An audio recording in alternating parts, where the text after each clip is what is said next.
Confidential documents reveal U.S. experimentation on unsuspecting pregnant women. According to a number of unveiled documents, the U.S. government once exposed unsuspecting pregnant women to radiation as part of a years-long research project by Vanderbilt University. A New York Times report states that the disturbing experiment took place between 1945 and 1947, the Cold War era. Between 750 and 850 pregnant, lower-class women received trace amounts of radioactive iron in drinks from doctors they trusted. In response to questions surrounding the practice at the time, lead researcher Dr. Paul Hahn claimed his intention was to analyze how babies absorbed iron during pregnancy. In the decade since, however, several women reported experiencing symptoms consistent with radiation poisoning. In one case, unveiled in the Senate on this very day in 1994, the 11-year-old child of a woman unwittingly involved in the study developed cancer and died.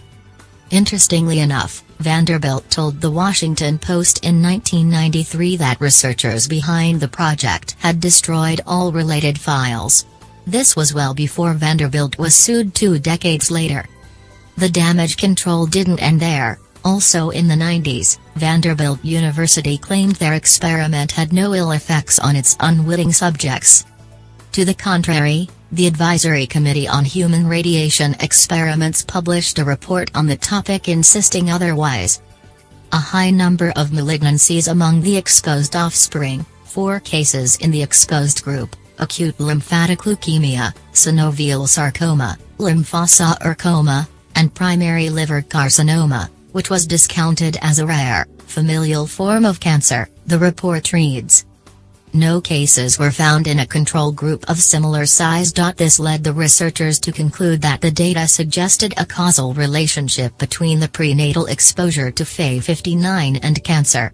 The investigators also concluded that Dr. Hahn's estimate of fetal exposure was an underestimation of the fetal absorbed dose. Most disturbing is the fact that the committee found at least 26 other similar experiments.